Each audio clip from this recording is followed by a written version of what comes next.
Bienvenue chez Eduxtucieux, le centre canin au service des chiens. Retrouvez tous les lundis des podcasts sur la chaîne Canicurieux sur le thème canin pour vous accompagner dans votre quotidien. Et pour plus de contenu, n'hésitez pas à découvrir notre formation en ligne d'éducation canine spécialement élaborée pour tous les maîtres chiens avec de nombreuses surprises et bonus auprès de protagonistes spécialisés du monde canin. Vétérinaire comportementaliste pour la partie complémentaire à notre métier, SPA pour la prévention et la protection, toiletteuse pour de bons conseils d'entretien pour votre toutou, vétérinaire cantonal pour connaître le domaine législatif, élevage canin pour le développement d'un chien, animalerie spécialisée dans le chien pour des conseils adaptés et de choix pour votre matériel, nutritionniste pour les conseils alimentaires sur le barf et les croquettes, et divers vétérinaires généralistes pour vous accompagner dans l'entretien de la bonne santé de votre toutou.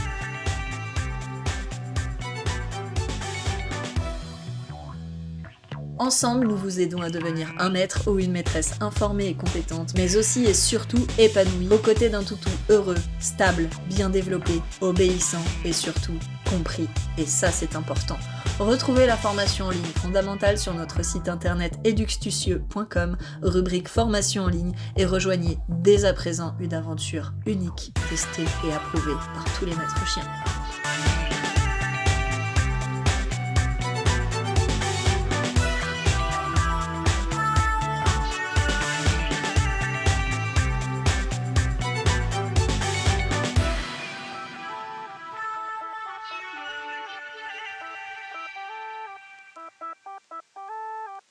Salut à tous et à toutes les canicurieux et les canicurieuses, et bien évidemment bienvenue si vous nous rejoignez et découvrez la chaîne Canicurieux sur Spotify, qui est également rediffusée, rappelons-le, nouveauté, sur YouTube, sur la chaîne du centre canin Eduxtucieux. Je suis Mélanie, créatrice et gérante du centre canin Eduxtucieux, et aujourd'hui je souhaite à tous les Français et toutes les Françaises une merveilleuse fête nationale, un petit peu en retard puisque ce podcast sortira donc lundi. Mais nous sommes tout de même dimanche, jour de finale de l'Euro. Plutôt contente aussi puisque j'ai la double nationalité et que je suis espagnole et que nous sommes au rendez-vous ce soir, mais également jour de fête nationale. Par conséquent, tout naturellement, je vous accueille dans ma région. Nous sommes ici à Belay. Je viens d'une petite région qui est au croisement de plusieurs départements français, l'Isère, la Savoie et l'Ain. Je vous accueille dans un cadre idyllique et féerique pour moi où je viens régulièrement me ressourcer. Je suis devant le Rhône et plus particulièrement à côté de ce qui s'appelle la Via Rona,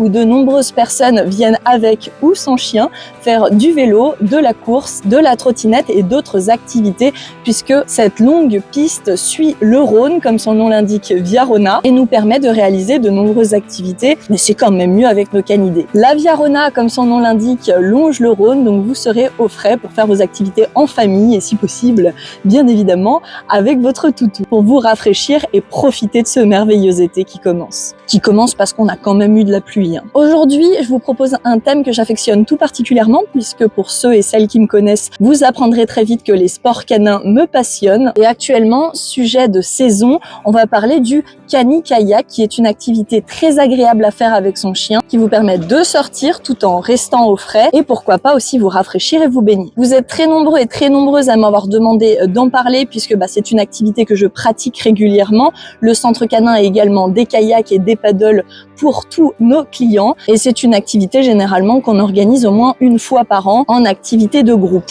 notamment avec nos membres, comme vous avez peut-être pu suivre l'année dernière. J'ai un bateau qui va passer juste derrière moi si vous nous écoutez sur Spotify, donc c'est normal s'il y a un petit peu de bruit. Je suis juste au bord du Rhône. Tout va bien. Je vais attendre quand même un peu que ça passe. Et vous allez faire des vagues avec moi. Alors, il faut savoir que je vous reçois également ici, puisque c'est mon parcours privilégié de cani-kayak avec mes chiens. Dans ma région, qui est très connue également pour ses lacs, comme en Suisse, nous avons le lac du Bourget, et plus particulièrement, juste à côté de chez moi, nous avons un petit village qui commence à être connu des touristes, qui s'appelle Chanaz.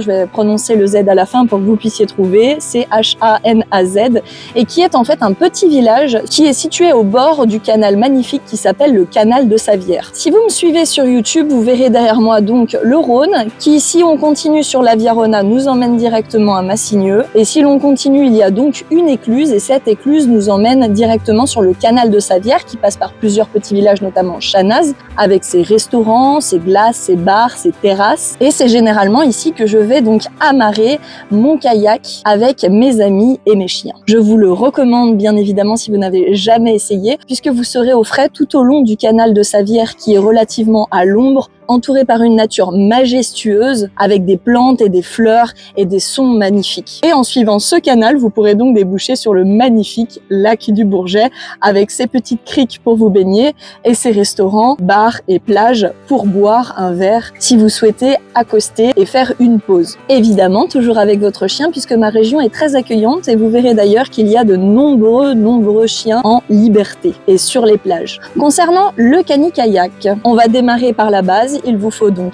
un kayak, si possible un kayak adapté pour le chien, c'est-à-dire un kayak rembourré, renforcé pour éviter que les griffes ne percent le kayak. Mais si vous n'avez pas un kayak rigide, vous pouvez également choisir des chaussons pour les pattes de votre chien afin de protéger le kayak. Chaussons les plus légers possibles, ou chaussures, appelez ça comme vous voulez. On a énormément de modèles qui vont du très rigide au très léger. Chaussures donc que je vous encouragerais évidemment à tremper régulièrement pour rafraîchir votre chien, puisque ne l'oubliez pas, si vous avez suivi nos dernières shorts sur YouTube, le chien n'est pas comme nous et transpire presque exclusivement par les coussinets. Il faudra donc que ces coussinets restent relativement frais avec l'eau par exemple, avec un trempage régulier pour maintenir tout ça bien au frais et nous assurer du confort du chien, tout en préservant bien sûr votre kayak s'il n'a pas suffisamment de rigidité pour éviter le désastre. Bien évidemment, et pour vous, il vous faudra un gilet de sauvetage. Pensez bien évidemment à la casquette et à la bouteille d'eau pour vous hydrater, une gamelle d'eau pour le chien. Je sais ce que vous risquez de vous dire, oh il pourra boire dans le lac,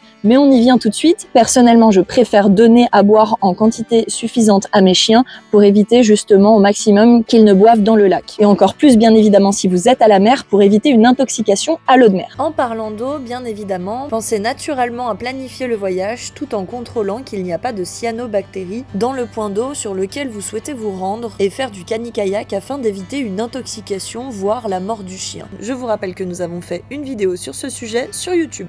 Pour le chien, évidemment, il faudra un gilet de sauvetage. Je vais vous passer les termes techniques avec les encolures, mais notez simplement que pour choisir un modèle de gilet de sauvetage adapté pour votre chien, vous devrez prendre les mesures du tour du cou, du tour de la poitrine, et généralement, on vous demandera également le poids du chien. Avec ces 3 informations, vous serez capable de trouver un gilet qui est adapté pour votre chien. Et si vous ne trouvez vraiment pas, demandez-nous conseil. On a une boutique spécialisée dans le chien, notamment avec des gilets de sauvetage et du matériel de sport canin. On passera bien évidemment toutes les informations annexes qui sont quand même relativement importantes, crème solaire pour vous, crème solaire pour votre chien. S'il a le poil court ou même s'il a le poil long, je vous dirais même de rajouter en dessous du gilet de sauvetage un gilet rafraîchissant type Ruffwear. On a fait une vidéo là-dessus sur notre chaîne YouTube, donc n'hésitez pas à aller la regarder, c'était l'année dernière et ça tient toujours. Et c'est vraiment génial pour rafraîchir votre chien. Un grand oui.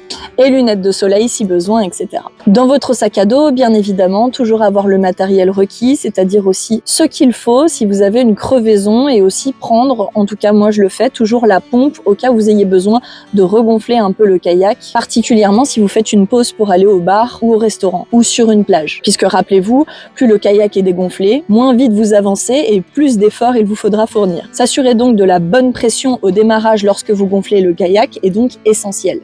Si vous souhaitez faire du cani-kayak avec votre chien, il vous faudra bien évidemment minimum un kayak 2 places, puisque vous risquez d'être un petit peu à l'étroit si vous avez un grand chien sur un petit kayak d'une place. Et oui, il faut y penser lors de votre achat ou de votre demande de location. Et ensuite, on est parti à l'aventure. Mais avant de partir à l'aventure, il y a tout un monde. On va donc rapidement aborder la désensibilisation à l'eau et la désensibilisation au cani-kayak. Si vous nous suivez depuis le début et que vous avez la formation fondamentale, tant mieux pour vous, votre chien est plutôt bien épanoui. Mais si ce n'est pas le cas, rappelez-vous particulièrement qu'il vous faut développer votre chiot et le sociabiliser à l'environnement, notamment aussi à l'eau qui fait partie de l'environnement et qui est un élément de la nature auquel il sera confronté forcément un jour ou l'autre, qui peut être très agréable pour lui. Et on y revient donc en été pour se rafraîchir. Ne serait-ce que même pour tremper uniquement les pattes, puisque vous l'avez compris, cela va rafraîchir de manière générale le chien. On pense toujours à l'hydrocution, s'il vous plaît, c'est comme chez les humains.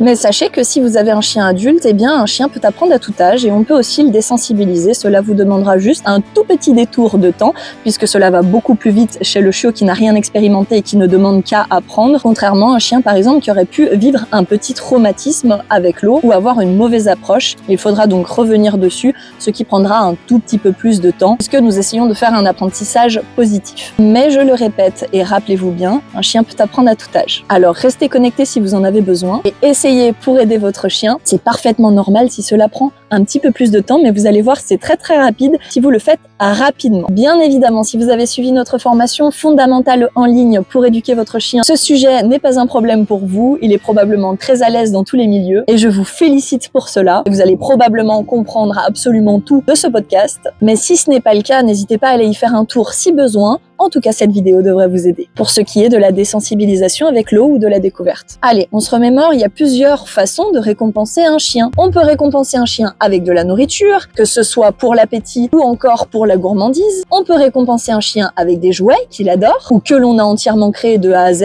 On y revient sur la formation fondamentale si votre chien n'est pas très joueur ou que vous ne savez pas jouer et souhaitez l'apprendre pour partager plus de choses et optimiser votre complicité et votre éducation. On peut récompenser un chien effectivement avec des câlins et notre propre présence, la présence du maître, l'amour et l'attachement. J'ai encore un bateau qui passe derrière moi, tout va bien. Donc en être séparé à juste mesure, et on parle bien de juste mesure, pas de troubles de comportement avec de l'anxiété de séparation, etc.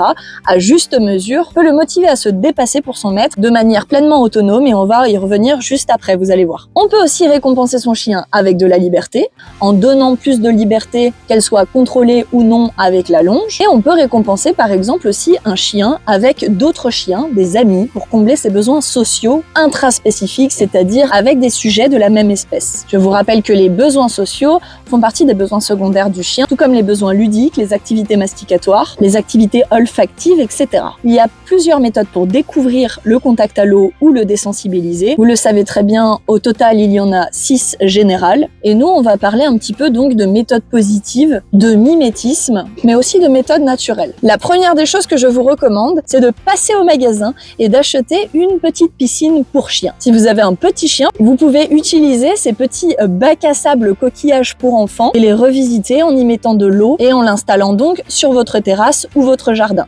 Pour découvrir ou désensibiliser l'eau, on va prendre les méthodes qui vont le plus vite possible. Donc si vous avez accès à ce petit bassin, c'est vraiment un plus puisqu'il est à la maison, donc vous pouvez y travailler tous les jours. Ce que je vous recommande de faire, c'est donc de mettre un petit peu d'eau à l'intérieur. Donc vous pouvez commencer avec vraiment une petite quantité, histoire que le chien il puisse se rafraîchir sous les coussinets. Une fois que vous l'avez déposé sur la terrasse ou dans le jardin, vous pouvez tout à fait jouer et interagir avec votre chien au regard de l'eau pour la découvrir. Sachez que les chiens fondent leur apprentissage sur des associations d'idées, donc avec les récompenses qu'on a vues, et un apprentissage progressif, donc en commençant avec un petit peu d'eau et en augmentant petit à petit la quantité dans le bassin, que ce ne soit pas trop surprenant au début. On peut tout à fait créer une association d'idées positives avec des petits aménagements comme suit. Vous allez utiliser donc le bac avec l'eau pour faire donc votre découverte ou votre désensibilisation, et pour cela vous avez une multitude de configurations possibles pour que le chien le découvre tranquillement, à son rythme avec vous, en interagissant, et tout cela avec plaisir. Par exemple, pour ce qui est du plus facile, c'est-à-dire de l'appétit ou de la gourmandise. On peut donc tout à fait prendre une friandise très appétante que le chien n'a pas souvent. C'est la saison en ce moment des barbecues, si vous voulez garder un petit bout de saucisse par-ci par-là. Et chaque fois que le chien en fait va s'intéresser à la piscine et à l'eau, même au début peut-être qu'il la renifle juste, on va récompenser. Progressivement, on va demander de plus en plus au chien et on va l'accompagner en augmentant donc la difficulté pour avoir accès palier par palier à la friandise. Ce que vous pouvez faire dans un premier temps, c'est donc prendre la friandise, vous mettre au bord du bassin et demander chaque fois au chien d'avancer de plus en plus à hauteur du bassin, enfin de mettre une patte à l'intérieur, etc. Ne mettez pas la friandise trop loin, ce qui pourrait le décourager. Restez le plus près possible de la truffe du chien pour le guider avec la friandise. Il y a un juste milieu puisque le chien ne doit pas attraper la friandise. garder une toute petite distance de quelques centimètres entre la truffe du chien et la friandise et bien sûr débloquez-la dès que le chien a rempli l'objectif que vous souhaitiez. Par exemple, tremper une première patte à l'intérieur. Pour ce qui est de l'appétit, vous pouvez aussi immerger des éléments qui sont waterproof et poser en plein milieu du bassin une gamelle avec des friandises ou même son repas. Il devra donc à son rythme, petit à petit, tremper les pattes pour aller récupérer au milieu du bassin son repas ou son 4 heures si vous utilisez des friandises ou des éléments même à récupérer pour mastiquer après. Vous pouvez faire tout ce que vous voulez. Le fait d'avoir immergé des éléments solides au milieu du bassin vous permettra de poser le support, soit la gamelle, l'assiette ou ce que vous voulez, même directement dessus, sans tremper la nourriture. Mais on peut tout à fait imaginer aussi de jouer autour du bassin à la balle ou à un jeu que votre chien affectionne tout particulièrement et progressivement donc jeter ce jouet dans le bassin qui est toujours rempli avec un minimum d'eau pour démarrer. Et au fur et à mesure que votre chien se sentira confortable, vous rajouterez de plus en plus d'eau pour remplir le bassin. Par exemple, avec ma chienne Sky, qui adore particulièrement les balles, j'avais pris une balle poète-poète, j'ai joué quelques minutes autour du bassin et j'ai jeté la balle donc dans le bassin. Elle est allée la chercher en trempant une petite patte, puis deux, puis ensuite elle y est allée toute seule. Pour une autre chienne qui était beaucoup plus sensible avec l'eau, Jenna, j'avais utilisé donc la méthode naturelle qui est fondée donc sur l'appétit du chien pour qu'elle puisse se dépasser, et donc j'avais mis ses repas sur les éléments solides immergés avec un tout petit peu d'eau au fond du bassin et donc au bout d'un moment, comme elle avait faim, elle a donc trempé ses pattes pour aller chercher sa nourriture. Au bout de 2-3 jours, elle adorait l'eau. Donc on a vu quelques pistes avec la nourriture ou la gourmandise. On a vu aussi qu'il était possible de jouer autour du bassin et de jeter les jouets progressivement ou de les placer dans le bassin pour que le chien aille les chercher. Encore une fois, et je le répète, très important, avec un petit peu d'eau, mais vous allez augmenter progressivement selon les progrès du chien. Il nous reste donc 3 choses. La liberté, le maître et les autres chiens. Et oui, c'est tout à fait possible. On peut parfaitement imaginer que vous positionnez le bassin d'eau devant une porte et que le chien doit donc passer par le bassin comme un pédiluve dans la piscine pour pouvoir accéder en fait à la liberté ou à l'extérieur. Et cela pourrait parfaitement être par exemple aussi devant la porte qui conduit à votre jardin du côté extérieur bien sûr. Mais ce n'est pas tout, nous avons vu la liberté et nous pouvons faire exactement la même chose avec l'attachement au maître et la relation et la complicité. Il est absolument sûr que si vous avez conduit de A à Z notre formation fondamentale en ligne pour éduquer votre chien, vous avez une complicité absolument magique avec votre chien. Donc pour sûr, il essayera de vous suivre.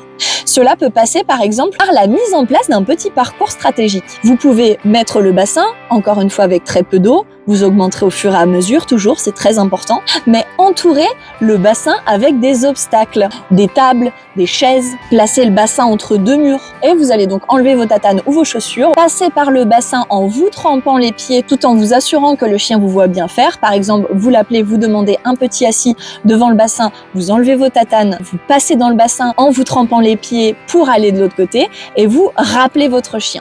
Vous pouvez le rappeler de manière naturelle. Théoriquement, si vous avez bien fait les choses, le chien va toujours vouloir vous suivre, ou vous pouvez ajouter des éléments comme des jouets, des friandises avec vous dans les mains pour l'inciter encore plus à vous rejoindre. Sur cette partie, le chien aura donc vu un petit peu de mimétisme sur vous, donc il vous aura vu franchir ce bassin et il aura pu constater qu'il n'y a rien de dangereux, rien d'effrayant et que vous l'avez fait.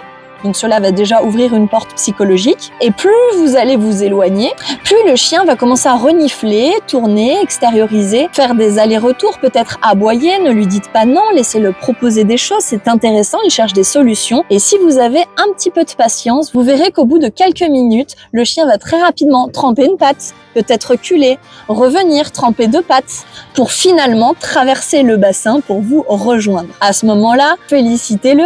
S'il se met à courir dans tous les sens parce qu'il est tout fier et qu'il extériorise aussi qu'il sait peut-être un peu de pression, laissez-le faire et rejouer, relancer le jeu en passant cette fois-ci de l'autre côté. Le passage étant toujours bien sûr bloqué si le chien ne passe pas au centre, soit par le bassin. Le bassin est donc le seul accès possible pour aller d'un côté à l'autre. Et il nous restera donc les chiens. Et oui, les chiens. Les chiens, c'est une récompense aussi. On pourrait tout à fait garder cette même configuration avec un copain chien qui l'attend de l'autre côté. Le chien serait peut-être être tellement heureux, tellement joyeux et aura tellement envie d'aller voir son copain qu'il n'aurait aucun problème à passer le bassin pour aller le retrouver. Et rappelez-vous bien que vous êtes gagnant s'il fait chaud, puisque le chien va tout naturellement découvrir que se tremper les pattes lui permet aussi de se rafraîchir. Fait ainsi et sans le pousser ou l'y mettre soi-même de force à l'intérieur, vous ne serez que gagnant puisque l'action va être enclenchée par le chien.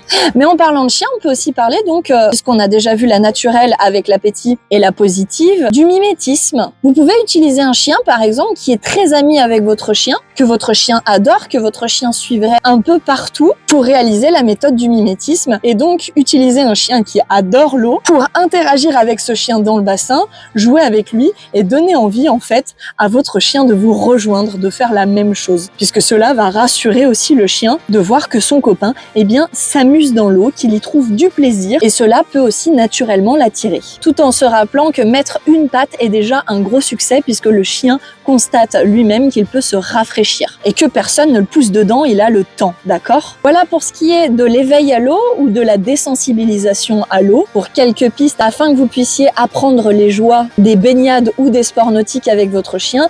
Et maintenant, on va donc parler du kayak. Dans l'éveil au cani-kayak, il y a énormément de choses. Il y a l'équilibre, il y a l'eau, il y a la nouveauté avec cet objet qu'il ne connaît pas. Et on va se concentrer ici sur la découverte de la nouveauté, donc du kayak. Ce que je vous recommande de faire, et qui marche à tous les coups, c'est de gonfler le kayak chez vous et de l'utiliser dans votre éducation. Vous pouvez mettre par exemple une petite serviette dans le kayak et nourrir pendant un certain temps votre chien dans le kayak. Le kayak va donc devenir l'endroit où il prend ses repas pendant quelques temps et il aura donc le temps de le sentir, d'entrer dedans, de ressortir, de rester un peu plus de temps. Pourquoi pas si vous mettez une couverture très confortable ou une couverture rafraîchissante en fonction du chien que vous avez et de ses préférences. S'y allonger, peut-être même s'y endormir. Vous pouvez aussi jouer avec lui à l'intérieur et cela vous permettra d'avoir une très bonne expérience, une très bonne association d'idées pour démarrer avec le kayak. Le kayak va donc devenir un endroit qui est agréable, qui est connu et sécurisant. Si vous avez la chance d'avoir une piscine, c'est merveilleux effectivement pour travailler, sinon je vous recommande dans un deuxième temps et bien sûr après avoir éveillé ou désensibilisé l'eau, éveillé le contact et l'accès au kayak comme on a vu, de vous rendre sur une petite plage très calme où vous avez pied. Évitez s'il vous plaît les vagues, etc. Le lac est absolument parfait pour ça. Si vous avez déjà fait le travail normalement à la maison, le chien ne va absolument pas rechigner à aller sur le kayak. Une fois qu'il s'y trouve, donnez-lui une petite friandise. Pensez toujours au retournement aussi de l'estomac, il ne faut pas gaver votre chien, mais vous pouvez par exemple tout à fait garder des petits bouts de saucisse, comme je l'ai dit, du barbecue ou autre, qu'il ne voit donc jamais et qui sont exceptionnels, et donner de tout petits bouts chaque fois que votre chien entre dans le kayak. Vous allez le faire d'abord sur la terre ferme, juste à côté du lac, et petit à petit vous allez déplacer donc le kayak dans l'eau. Vous pouvez mettre par exemple le kayak à moitié sur terre et à moitié dans l'eau. Et le but du jeu est donc de faire rentrer le chien avec la friandise ou le jouet dans le kayak et de le faire ressortir. Petit à petit, de rester vers votre chien, de faire bouger légèrement le kayak sur l'eau, de le ramener pour qu'il ait toujours accès à la terre ferme s'il en a envie, mais nous nous en éloignons progressivement, ainsi il pourra sentir un petit peu l'équilibre qui est différent et l'apprivoiser. Et le but du jeu sera donc le pas bouger ou le maintien du chien dans le kayak sur des durées de plus en plus longue. Le plus judicieux est donc d'emmener votre kayak lorsque vous souhaitez vous baigner pour faire réellement progressivement les choses et non pas de partir immédiatement en balade kayak si votre chien est stressé et a besoin de temps pour découvrir cela. À savoir qu'il y a aussi des chiens sur lesquels vous n'aurez absolument rien à faire et qui très naturellement vont adorer.